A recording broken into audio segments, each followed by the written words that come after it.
Él tenía que hacerse hombre, tenía que morir para vencer la muerte.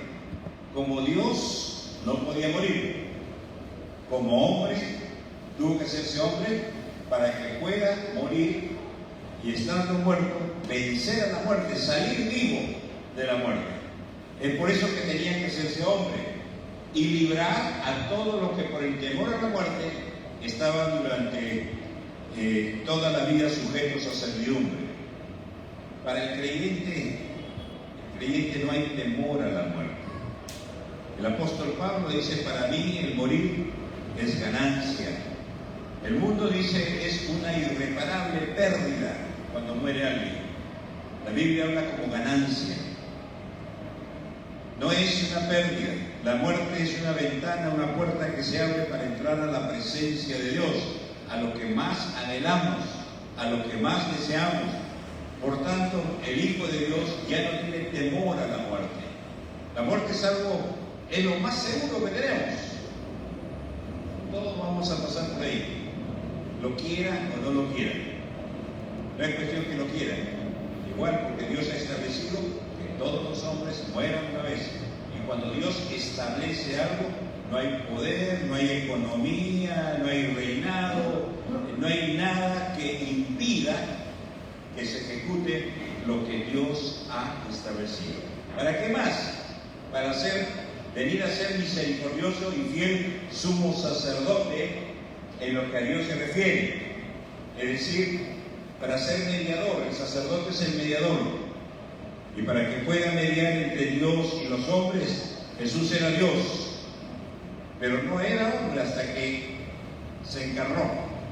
Y entonces ahora como hombre puede ser sumo sacerdote del puente.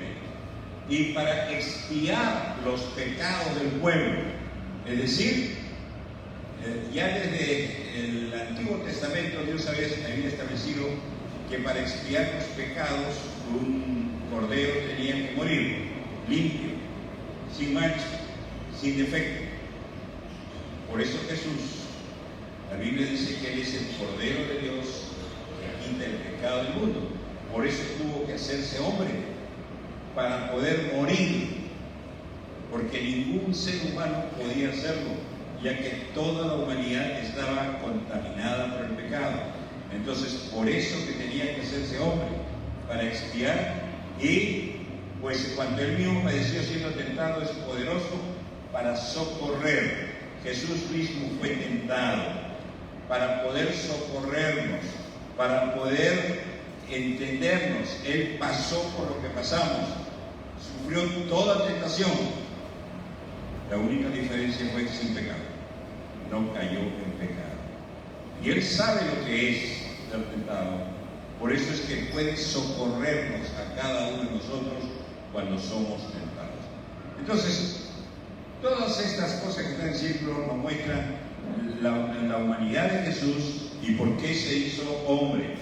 Y esto nos lleva al título del sermón de esta mañana: la humanidad de Jesús. El siguiente clic: la humanidad de Jesús. Y ahí vemos a Jesús sentado a la mesa como un hombre cualquiera, comiendo con la gente. Ahí está con los suyos. Hay otros momentos donde Jesús se sienta con los bebedores, con las prostitutas, con los publicanos, con la gente, anduvo entre ellos. Jesús como hombre. Pues vamos a ver tres aspectos de la humanidad de Jesús. Lo primero que vamos a ver es que su humanidad era necesaria. Tenía que hacerse hombre necesariamente. Veamos la primera razón, en Romanos 5, 18 y 19. Su humanidad era necesaria para nuestra justificación. Dice el texto: así que, como por la transgresión de uno, ¿quién fue ese uno? Adán.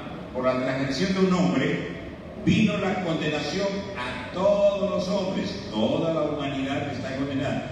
No es que va a ser condenada. Toda la humanidad ya está condenada. Vino la condenación de todos los hombres de la misma manera, por la justicia de uno. ¿Quién es ese uno? Jesucristo. Y Jesucristo hombre. vino a todos los hombres la justificación de la vida. Es decir, por uno vino la condenación, por otro viene la condenación. Porque así como por la desobediencia de un hombre, Adán, los muchos, todos nosotros, fueron constituidos pecadores. El primer hombre pecó, toda la humanidad es constituida pecadora. Así también por la obediencia de uno, Jesucristo, los muchos serán constituidos justos. ¿Ok? Los muchos. ¿Qué significa esto? Uno pecó, contaminó toda la raza humana. Toda la humanidad está en pecado. David dijo, en pecado me concibió mi madre. Todos nacemos en pecado, sin excepción. Todos somos pecadores. Por la desobediencia, por el pecado de uno. Por eso es que Jesús tuvo que hacerse hombre.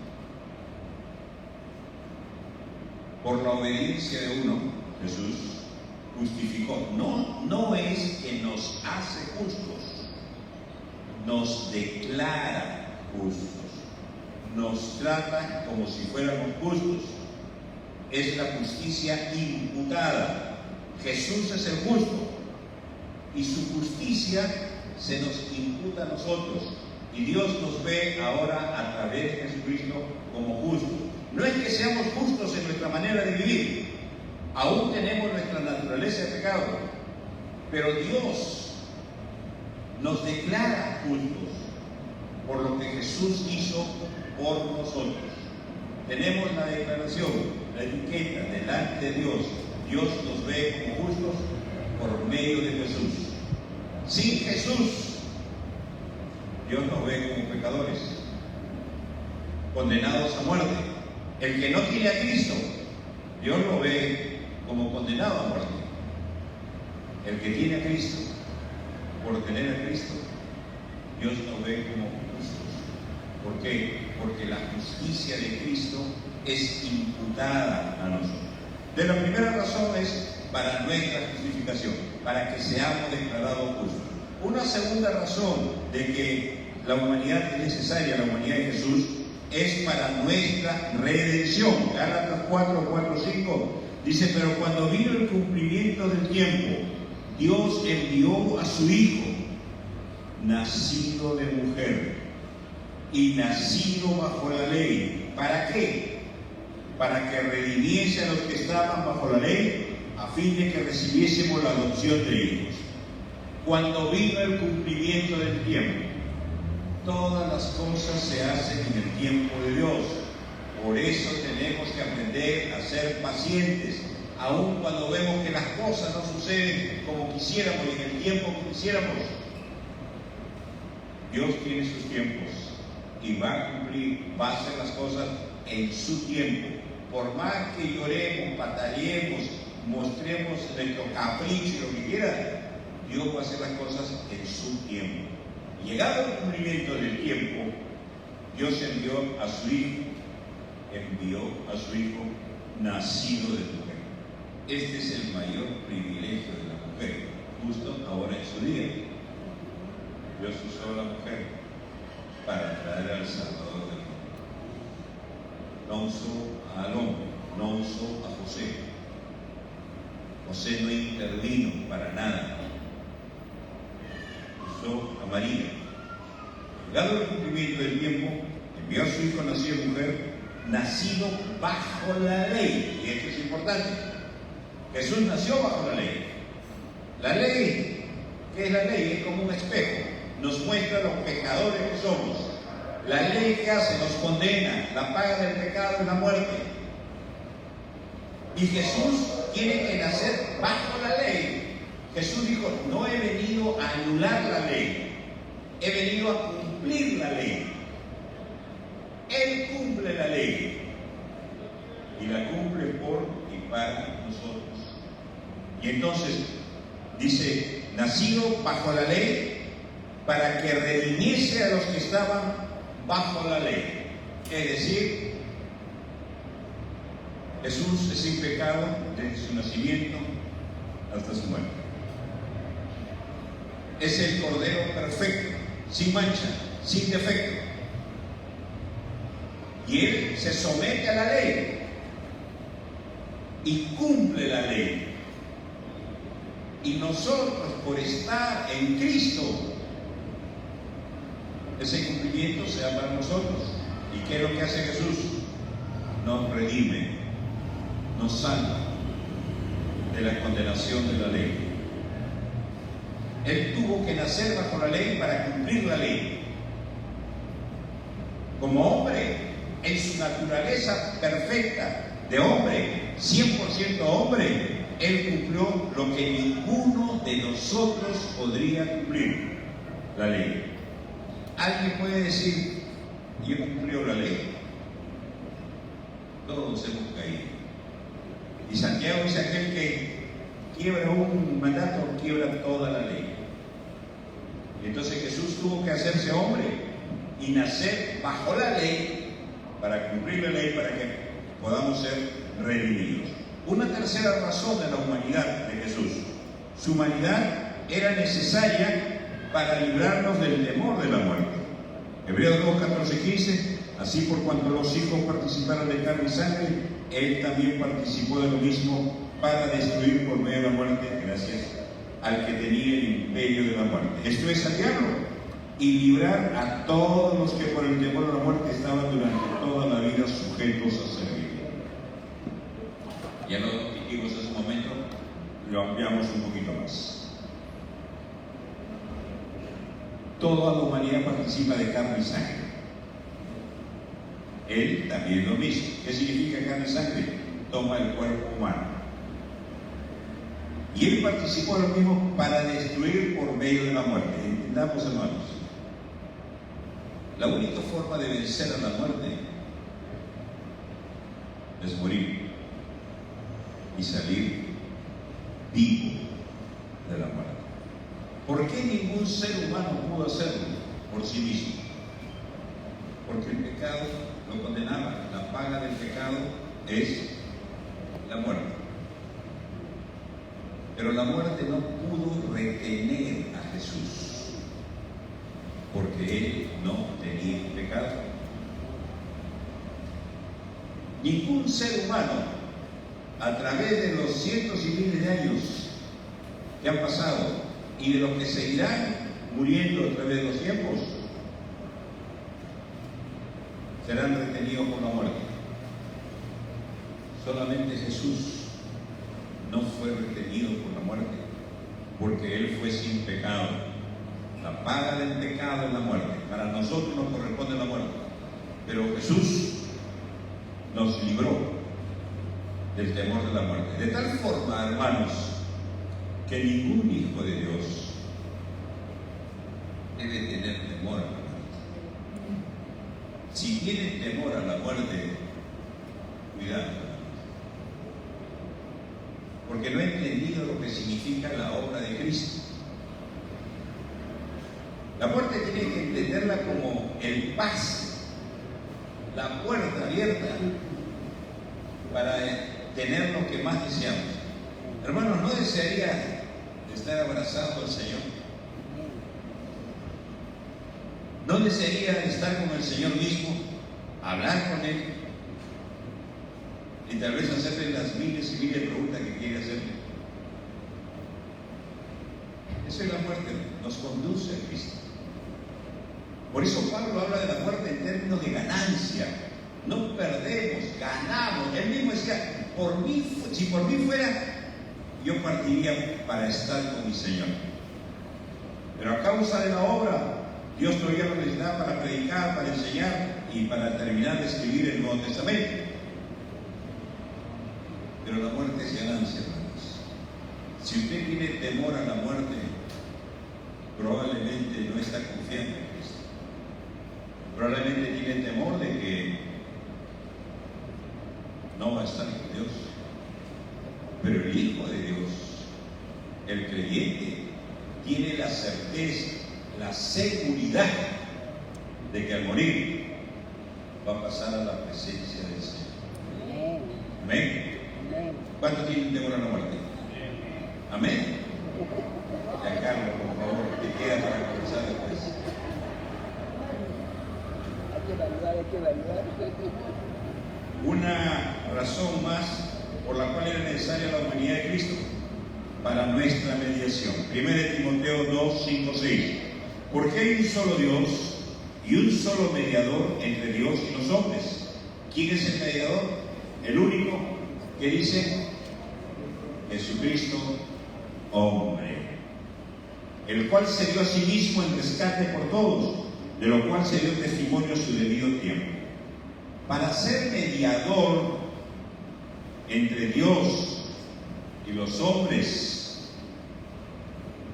el único mediador, y no hay otro, tiene que tener las dos naturalezas, la divina y la humana.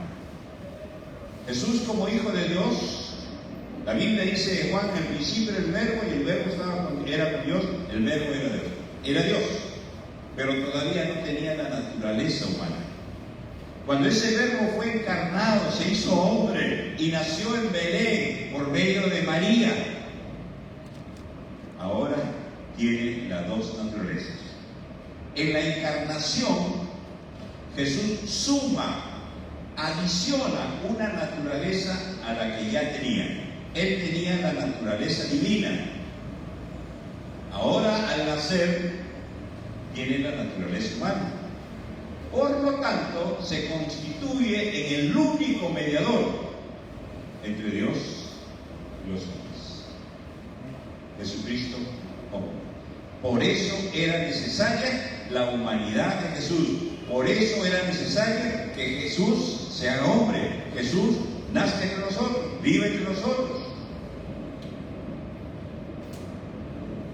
4 razones para nuestra justificación: declararnos justos, para nuestra redención, para librarnos del temor y para ser nuestro mediador. Muy bien. Esas son las razones. Pero para hacerse hombre tenía que ser semejante a nosotros, y esto nos lleva al segundo punto. Su semejanza era necesaria. Es decir, no es que Jesús iba a actuar como Dios, iba a sacar ventaja de su divinidad. Tenía que ser semejante a nosotros. Aunque Jesús nunca dejó de ser Dios, nunca utilizó sus atributos divinos mientras estuvo con nosotros. Satanás quiso tentarlo a hacer. Si eres hijo de Dios, di que estas piedras se conviertan en pan. Quiso hacerle usar su poder divino en favor de él mismo. Y Jesús no había venido para ser servido, sino para servir y dar su vida en rescate de muchos. Por lo tanto, como hombre tenía que ser totalmente semejante a nosotros. Hebreos 2, Él se asemejó a nosotros, por lo cual dice en el siguiente texto, Hebreos 2, 17 y 18, por lo cual debía ser en todo semejante a sus hermanos, para venir a ser misericordioso y fiel sumo sacerdote en lo que a Dios se refiere, para expiar los pecados del pueblo. Pues en cuanto Él mismo padeció siendo tentado, es poderoso para socorrer a los que son tentados. Nosotros fuimos hechos a semejanza de Dios, a imagen y semejanza de Dios, fuimos creados. El hombre cayó, Adán y Eva cayeron, y esa imagen y semejanza fue totalmente deteriorada. Ahora Dios no ha renunciado a imprimir su imagen en nosotros. Por eso dice en Romanos 8:29, lo que predestinó a esto mismo, nos predestinó ¿para qué? Para que fuésemos hechos conforme a la imagen del Hijo. Pablo dice a los Gálatas, hijitos míos, hasta ahora sufro dolores de parto, hasta que Cristo sea formado en vosotros. Fuimos hechos a su semejanza, ahora Cristo se hace a nuestra semejanza, por lo cual debía ser en todo en todo semejante a nosotros, para venir a ser misericordioso. Solamente aquel que sufre puede tener misericordia de otro que sufre. Aquel que llora puede tener misericordia de otro que llora. Aquel que pierde un ser querido puede tener misericordia de otro que pierde un ser querido. Y Jesús tuvo que experimentar todo eso para poder ser misericordioso con nosotros, para poder entendernos, para poder socorrernos, para poder ayudarnos. Por eso dice, debía ser en todo semejante a nosotros. Jesús se hizo semejante a nosotros, tomó nuestra semejanza, se invirtió. Cuando nos creó a su semejanza. Ahora, para venir a salvarnos, Él tiene que tomar nuestra semejanza, tiene que hacerse semejante a nosotros.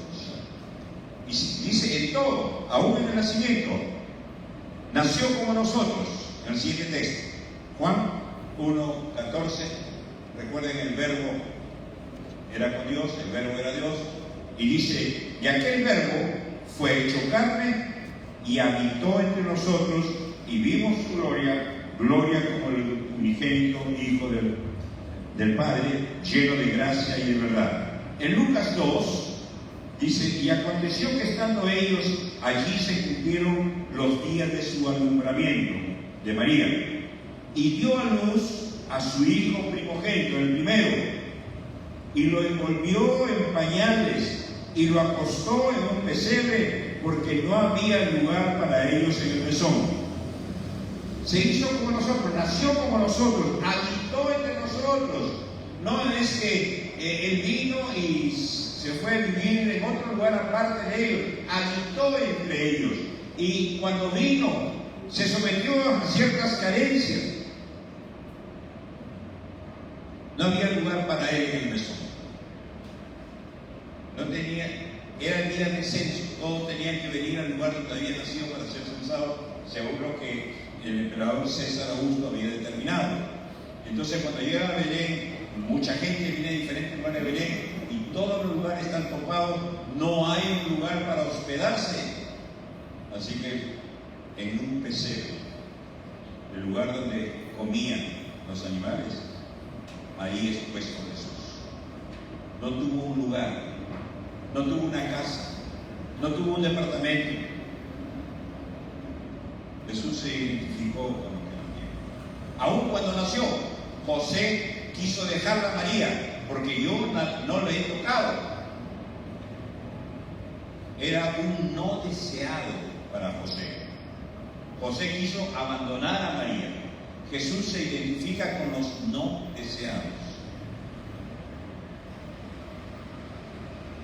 Dice en el verso 7, abajo, y dio a luz a su hijo primogénito y lo envolvió en pañales. Nació como cualquier niño, se ensuciaba también Jesús. Necesitaba pañales, necesitaba ser bañado, necesitaba ser limpiado.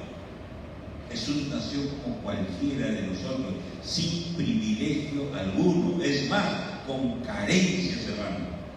Yo estoy seguro que cualquier mujer para dar a luz va a querer el mejor lugar, una clínica, lo que fuera, que esté limpio, esterilizado y todo lo mejor, ¿verdad? Pues en un lugar donde había animales, suciedad, ahí María dio a luz a Jesús. Hermanos, Jesús se identificó con todo, hasta en lo más extremo. Jesús se identificó como hombre, nació como nosotros. ¿Qué más hizo como nosotros?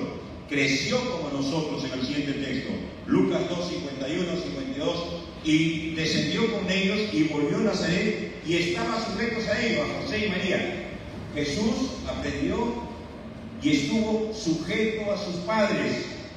Jóvenes, aprender a estar sujeto a sus padres, a obedecer a sus padres, a honrar a sus padres. Jesús estuvo sujeto a ellos. Y su madre guardaba todas estas cosas en su corazón. Y Jesús crecía en sabiduría, en estatura, en gracia para con Dios y los hombres. Jesús necesitaba desarrollarse. En este tiempo tenía 12 años, un adolescente. Todavía le faltaba crecer. Le faltaba crecer físicamente, en estatura, en sabiduría. Necesitaba aprender, necesitaba conocer, necesitaba leer, necesitaba estudiar Jesús. Eso es lo que necesitaba Jesús. Y Jesús crecía en sabiduría, en estatura. Y eso es lo que Jesús nos enseña, a desarrollarnos en todo lo que podamos, a desarrollarnos, a crecer equilibradamente. No solamente en las cosas espirituales, en las cosas académicas, en las cosas laborales, en todo. Jesús crecía, se desarrollaba, progresaba en gracia para con Dios, en su relación con Dios. Como hombre, él necesitaba más tiempo pasar con Dios. Él leía las Escrituras, iba a la sinagoga, leía las Escrituras, estudiaba las Escrituras, oraba. Como hombre, necesitaba crecer espiritualmente. Crecía en la gracia para con Dios. Y también crecía en gracia para con los hombres en el área social. Es decir, no era un ermitaño, no se aislaba, él estaba con los demás, vivía con los demás, conocía a los demás, se interrelacionaba con los demás, para poder hablarles, para poder ayudarles, para poder animarlos. No vivía aislado. Y la vida cristiana es esa, hermanos. Jesús dijo: vosotros sois la sal de la tierra. La sal, para que pueda salar, preservar la carne, tiene que estar metida con la carne. La sal no puede estar allá y la carne acá. La luz tiene que estar en las tinieblas. Vosotros sois la luz del mundo. Y Dios quiere que brillemos, no aquí en la iglesia, que brillemos afuera en el mundo, para que los hombres vean vuestras buenas obras. Y es triste cuando la gente solamente brilla en las cuatro paredes de una congregación. Pero Dios quiere que brillemos en el trabajo, en el hogar, en el barrio, por donde nos movamos. Jesús crecía. Jesús trabajó como nosotros. El siguiente texto, Lucas 2. Perdón, este es Marcos 6, pero me he equivocado. Marcos 6 es. Y llegando el día de reposo, comenzó a enseñar en la sinagoga, y muchos oyéndolo se admiraban y decían: ¿de dónde tiene estas cosas? ¿Y qué sabiduría es esta que les dada? Y estos milagros que por sus manos son hechos. ¿No es este el carpintero, hijo de María, hermano de Jacobo, de José, de Judas y de Simón? ¿No están también aquí con nosotros sus hermanas? Y se escandalizaban de él, mas Jesús le decía: no hay profeta sin honra sino en su propia tierra y entre sus parientes y en su casa.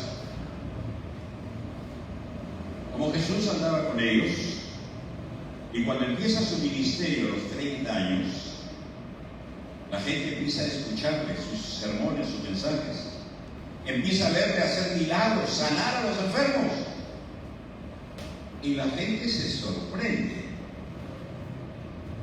Oye, ¿este no es el carpintero? ¿Qué significa eso?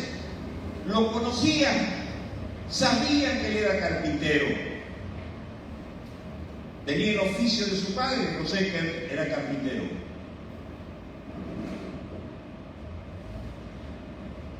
Sabían que él tenía un trabajo, hasta que Dios lo llamó y dejó el trabajo para dedicarse por completo al ministerio al cual Dios lo llamó. Pero Jesús trabajó como carpintero. Hacía de repente mesas, puertas, no sé, viviendas. Pero Jesús era un carpintero y era conocido. Hay un libro que menciona que Jesús estuvo en la India, en Kashmir. Son una de las tantas falsedades que se dicen. Jesús nunca se movió de su tierra. Salió ahí, entró y salió nada más Tiro, Sidón, la mujer sirofenicia, vecino, pero no salió de ahí. Porque la gente lo conocía, todos los días lo veía, trabajaba como carpintero. No es este el carpintero, y sabía que vivía con sus hermanos. Hace un momento vimos que María dio a luz a su hijo primogénito, el primero. Primogénito, el primero de muchos. María tuvo más hijos, Jesús tuvo hermanos. No están aquí, dice, su hermano es hermano de Jacob, de José, de Judas, de Simón, y no están aquí también con nosotros sus hermanas. Hermanos, Jesús era conocido como carpintero, que vivía ahí con su familia, pero algo más sucede. Al final dice, no hay profeta sin honra, sino en su propia tierra y entre sus parientes y en su casa. Lo más triste, hermano, igual que a Jesús, Jesús dice, no hay profeta sin honra, más que en su casa, en su tierra, entre sus parientes. Sus parientes dijeron de Jesús, este está medio loco. Se escandalizaron de Jesús. Aquellos que lo conocían más, aquellos que debían amarlo, respetarlo, fueron los que lo trataron mal a Jesús.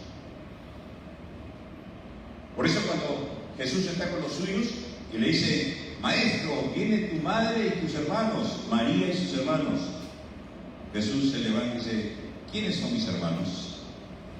Todo aquel que hace la voluntad de mi Padre, ese es mi hermano. Hermanos, es triste cuando los más cercanos no respetan, no valoran a aquel que sirve a Dios.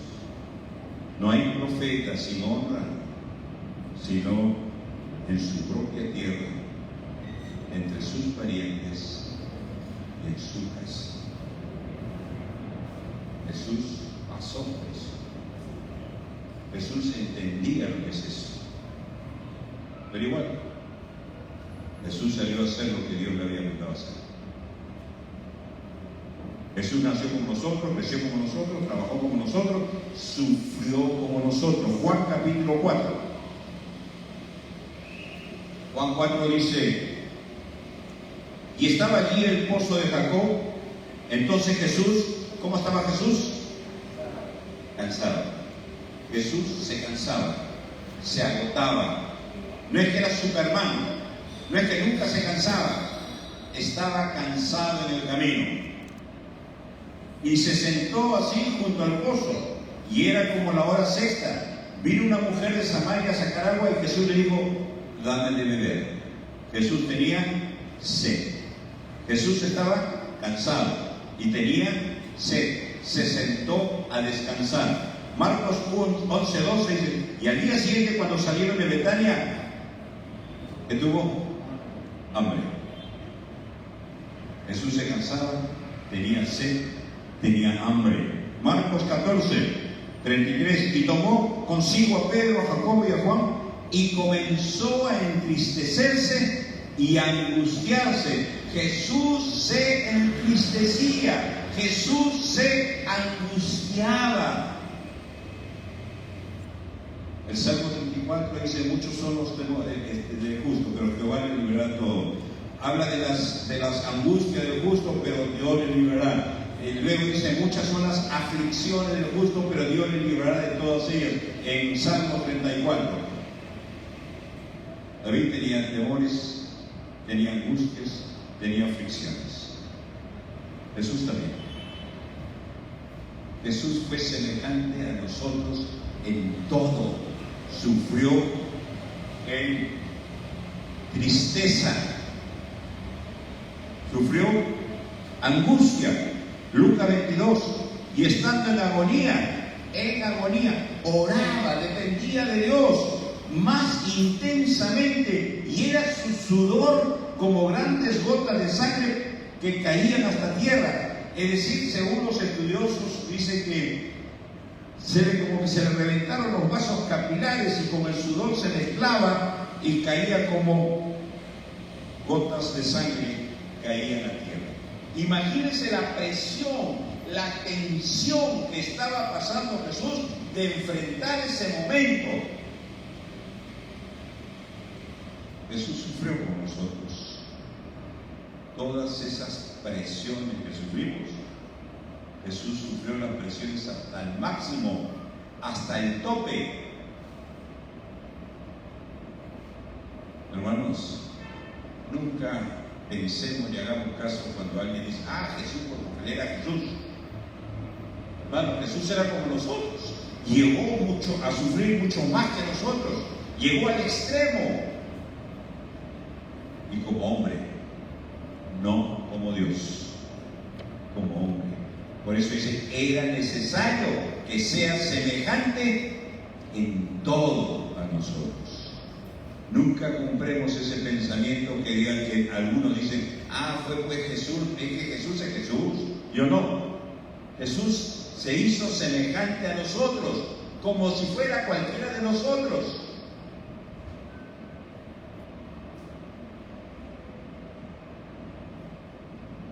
Jesús como hombre también fue limitado como nosotros en el siguiente pasaje, Juan 11, 34 y 35.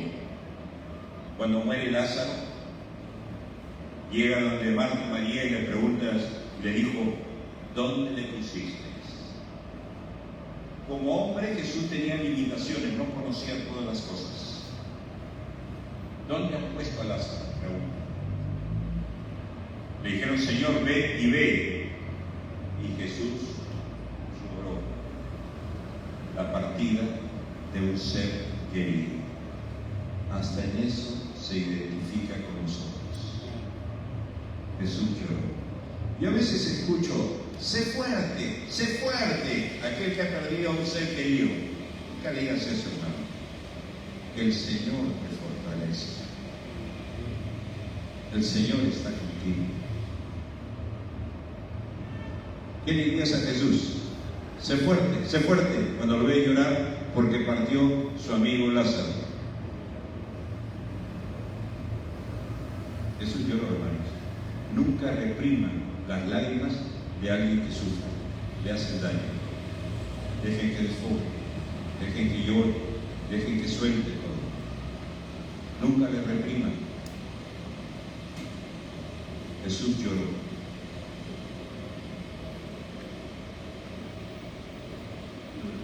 Marcos 13:32, cuando le preguntan acerca de la venida de los tiempos del fin, pero de aquel día y de la hora, nadie sabe, ni aún los ángeles que están en el cielo, ni el Hijo, sino el Padre.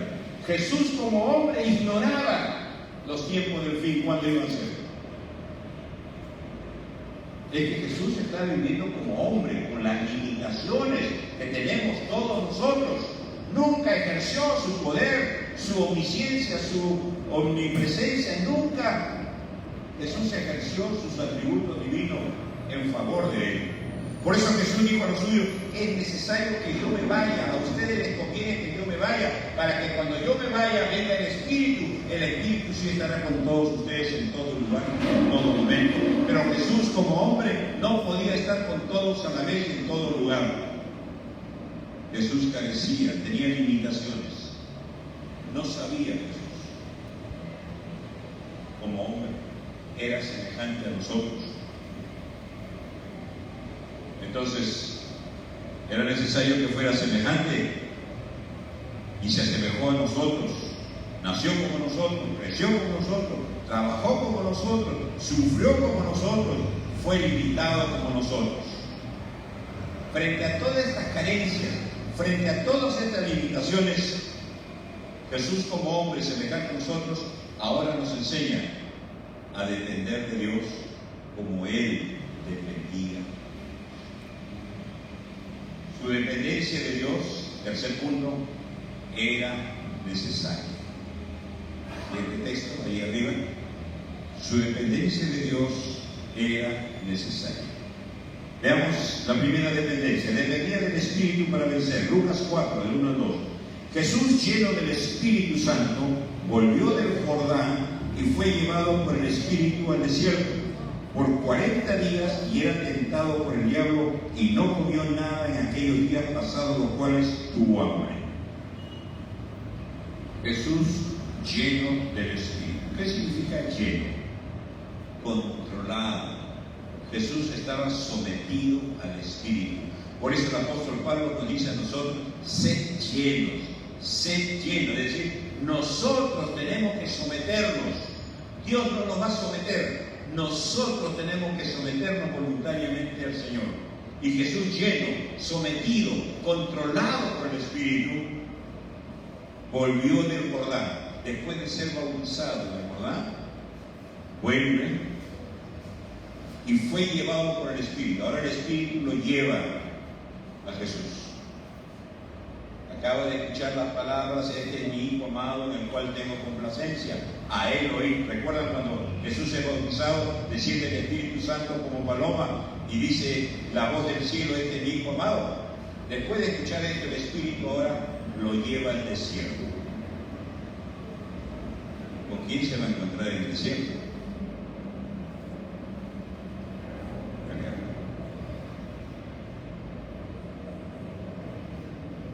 El Espíritu lo lleva a Jesús al desierto. Y por 40 días y era tentado por el diablo. Hermanos, Dios no va a impedir que seamos tentados. Dios no va a impedir que Satanás nos obstruya, nos dificulte. Recuerden lo que Jesús dijo a los suyos la última noche que estuvo con ellos. Satanás ha pedido zarandearlos a ustedes como el trigo. Es que Satanás no puede tocar a un hijo de Dios si Dios no se lo permite. Satanás tiene que pedir permiso. Recuerden el libro de Job. Satanás no pudo tocar a Job porque Dios se lo permitió y puso límites. Tócalo a él, no toque su vida. Y ahora el Espíritu lo lleva para ser tentado a Jesús. Y Dios va a permitir. Hermanos, así como un padre permite a sus hijos las dificultades para capacitarse, para entrenarse, para fortalecerse, el Espíritu lo llevó a Jesús al desierto. 40 días ayunaba y el diablo tentándole a Jesús. Y la Biblia dice que Jesús fue tentado en todo. En todo.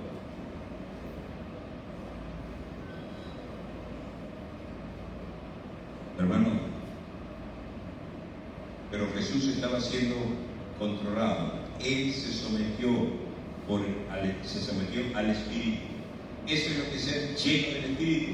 Someteos al Espíritu. Dejarse controlar por el Espíritu. El verbo está en forma pasiva cuando Pablo dice someteos al Espíritu. Es decir, nosotros tenemos que someternos. Si nosotros no queremos someternos al Espíritu, lo va a dejar. Pero recuerden lo que decíamos la semana pasada, también va a dejar que asumamos las consecuencias de esa decisión que tomamos. Jesús era lleno, controlado por el Espíritu. Por eso es que pudo salir victorioso. ¿Y cómo salió victorioso? Recuerden las tentaciones. Y que esta piedra se convierte en pan. Jesús citó las Escrituras. No solo de pan vive el hombre. En las 3 tentaciones citó las Escrituras. Y fue con la palabra de Dios que venció a Satanás. y nos enseña cómo vencer la tentación, sometiéndonos al Espíritu y usando la palabra que el Espíritu inspiró, la palabra de Dios. Y Jesús nos da el modelo, Jesús nos da el ejemplo, Jesús nos muestra el camino. Él es el camino, Él nos muestra el camino para vencer la tentación. Sométete. Santiago dice, someteos pues a Dios, resistid al diablo y Él huirá de vosotros. Pero empieza, sométete a Dios. Si no te sometes a Dios, no creas que por tu fuerza, tu conocimiento, tu experiencia lo vas a vencer. Te va a revolcar a su regalado gusto, hermano. Y cuando menos te des cuenta, te vas a ver enterrado por ahí. Sométete a Dios. Y Jesús nos muestra. ¿De qué más dependía Jesús? Dependía del Padre para tomar decisiones. Lucas 6. En aquellos días Él fue al monte a orar y pasó la noche orando a Dios. Pasó toda la noche orando a Dios. Y cuando era de día, llamó a sus discípulos y escogió a 12 de ellos, a los cuales también llamó apóstoles. Jesús iba a escoger a los suyos. Este me cae bien, este tiene carro, voy a llamar, este tiene... Hermanos, cuando levantamos un tutor, un líder, Jesús iba a levantar a 12. ¿Qué hizo Jesús? ¿Llamó por simpatía? ¿Llamó porque le caía bien? ¿Llamó porque siempre venía con su Biblia bajo el brazo? ¿Llamó porque servía aquí, aquí y allá? Oró toda la noche, pidiendo que Dios le dé dirección, pidiendo que Dios le dé sabiduría. No llamó a lo suyo porque lo veo siempre,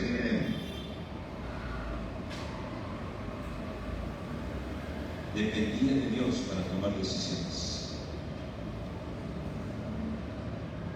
Y Jesús nos enseña, como hombre, a depender de Dios.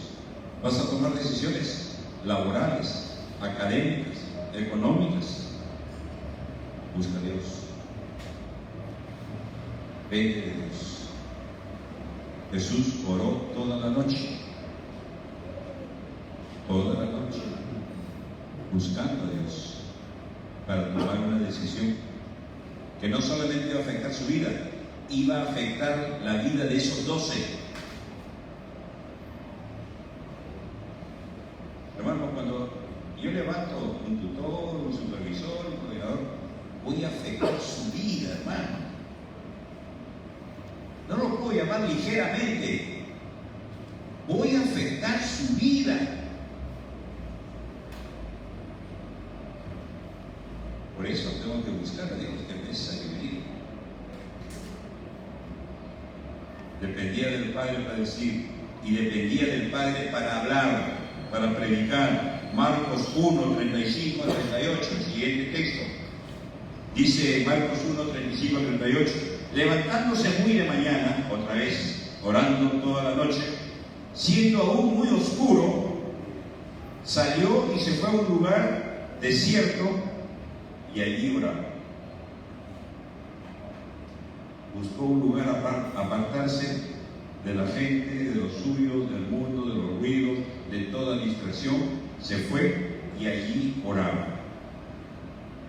Y luego le buscó Simón, Pedro, y los que con él estaban, y hallándole le dijeron, todos te buscan. Y él le dijo, vamos a los lugares vecinos para que predique también allí, porque para esto he venido. Todos te buscan, pero pues yo primero tengo que buscar a mi Padre. ¿Se dan cuenta la prioridad? Me llaman al ministerio, me llaman para acá, me llaman para acá. Le pregunto, ¿has buscado a Dios? Todos te buscan. Primero tengo que buscar a mi Padre. Y luego salió, estaba orando, y se fue, dice, otros lugares vecinos, para que predique también ahí, porque para esto he venido. Jesús va a predicar y tiene que orar. Los de la clase de Hebreo recordarán el pasaje que leí en Jeremías. Aquellos que roban a otros profetas lo que van a profetizar. Si hubieses estado en mi secreto, hubieses hablado mi palabra. Pero ahora el gran peligro es que la inteligencia artificial e Internet se constituye en el Maestro, se constituye en el Espíritu Santo, se constituye en Dios para darles el mensaje que van a predicar. Y Dios advierte en Jeremías 23, ellos salieron corriendo a profetizar y yo no los había enviado. Ellos no estuvieron conmigo en mi secreto. Si hubiesen estado en mi secreto, les habrían hecho oír mis palabras. Pero le empezaron a hablar sus propios sueños, sus propias visiones. Y ahí Dios le dice, el profeta que tuvo un sueño, cuente su sueño. Pero el profeta que tiene mi palabra, hable mi palabra. ¿Qué tiene que ver el trigo con la paja? ¿Qué tiene que ver tu sueño con mi palabra?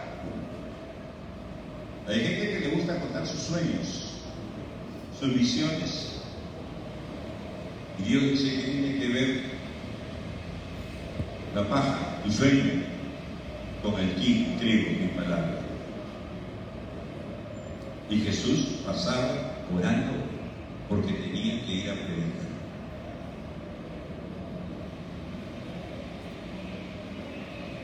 Es triste, hermano, cuando los sermones salen del internet.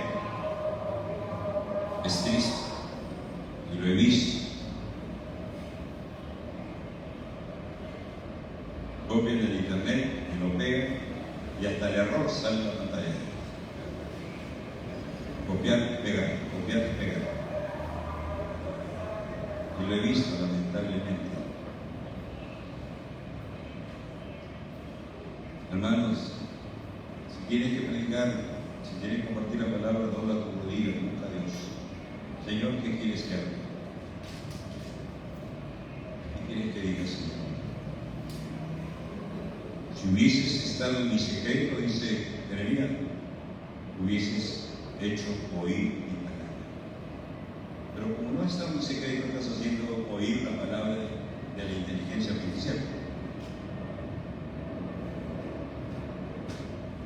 Por último, hasta para morir, Jesús dependía del Padre.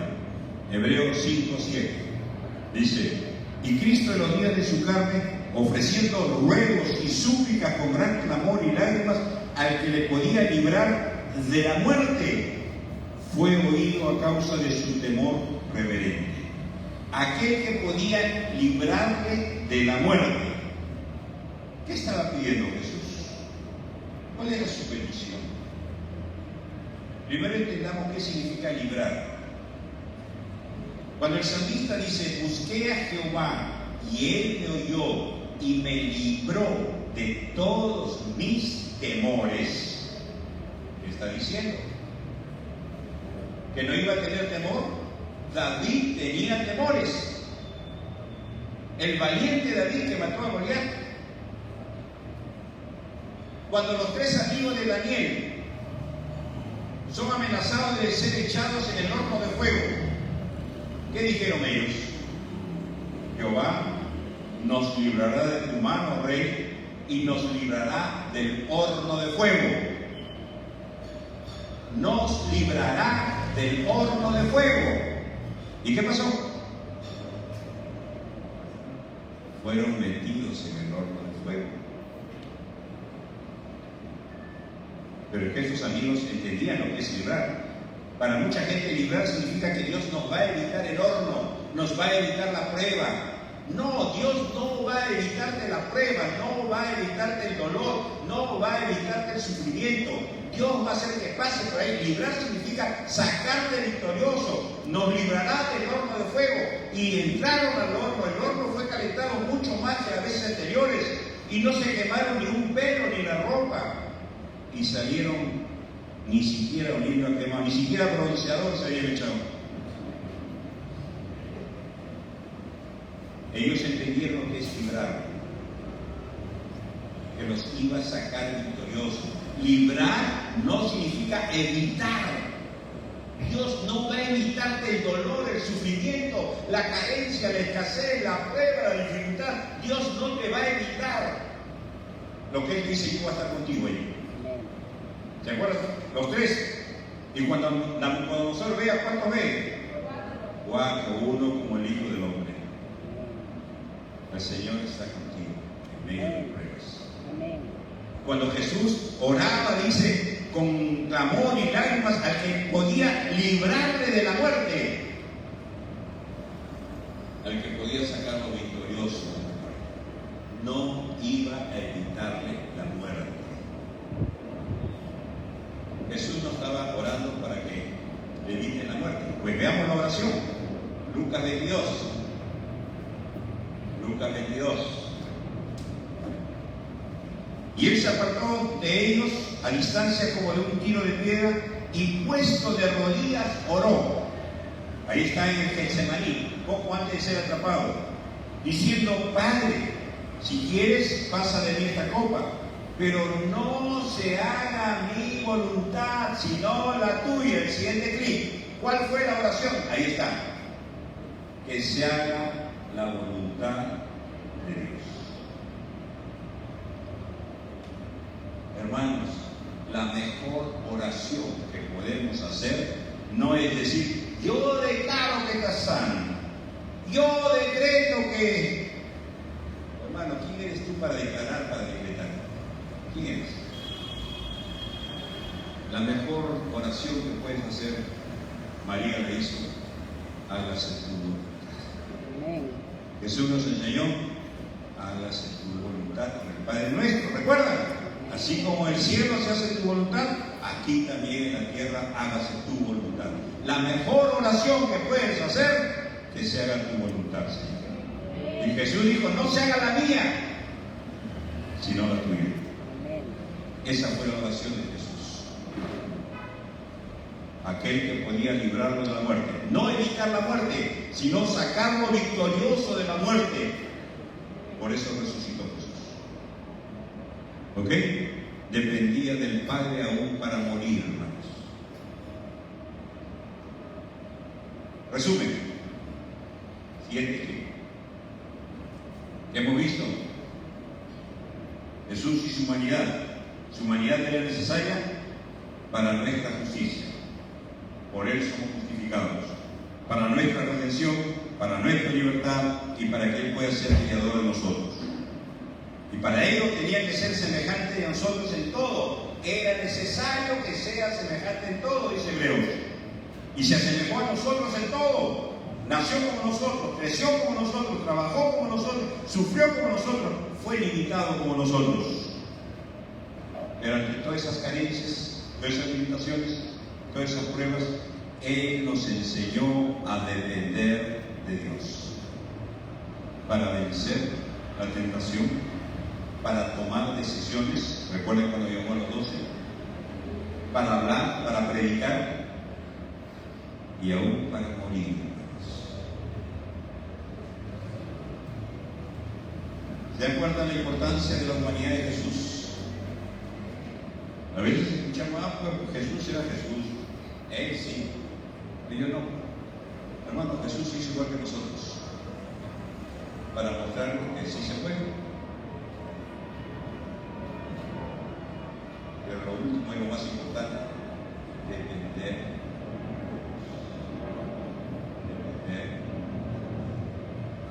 Esta es la mejor enseñanza, hermanos, que podemos depender de Dios. Yo quisiera terminar llamándote la reflexión. Piensa.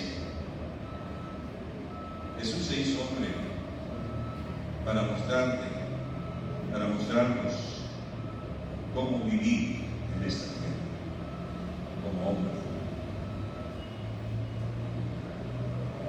Y la clave está en lo último: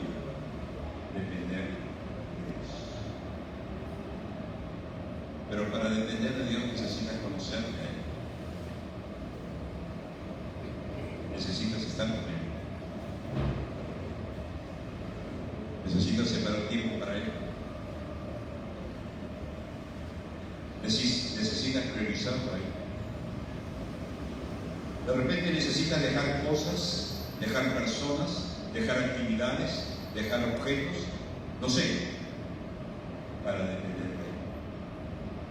Pero no pretendas seguir haciendo lo tuyo y obediendo a Dios. Cuando Jesús dijo, busca primero el reino de Dios y su justicia, y lo demás vendrá por añadidura. ¿Qué significa buscar? Te olvidaste tu teléfono en algún lugar.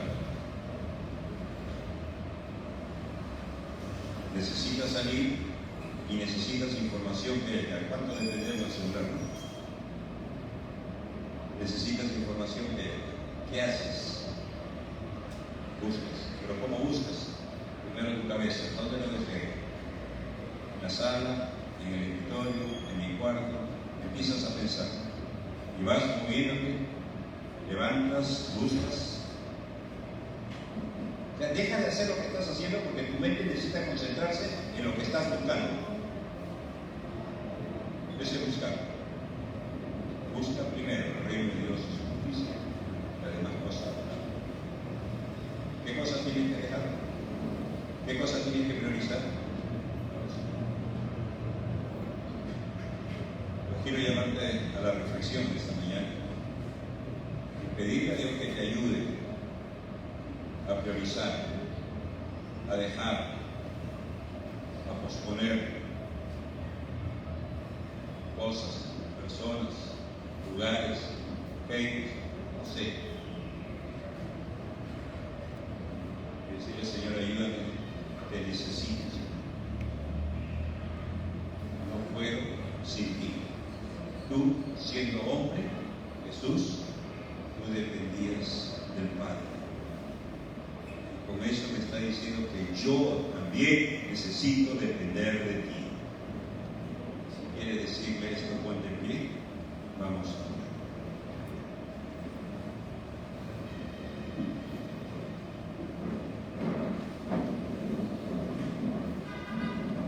Padre, te damos gracias por Jesucristo, tu Hijo, quien se hizo hombre como nosotros. Se asemejó a nosotros en todo. Nació como nosotros, vivió como nosotros, trabajó como nosotros, sufrió como nosotros, fue limitado como nosotros. Pero en todas esas limitaciones, sufrimientos y carencias, Él nos enseñó a depender de ti. Y Padre, a veces tomamos malas decisiones porque no te hemos buscado a ti primero, porque no hemos buscado dirección de ti, Señor. Pero te damos gracias porque tu palabra es el proverbio que tú enderezarás nuestras veredas. Y queremos rogarte, Señor, que nos ayudes a corregir las malas decisiones que hemos tomado. Señor, queremos depender de ti en todo, Señor, aún hasta para morir, Señor. Depender de ti, de tu tiempo, de tu manera. Señor, pongo mi vida en tus manos. Y Señor, haz con esta vida conforme a tu voluntad.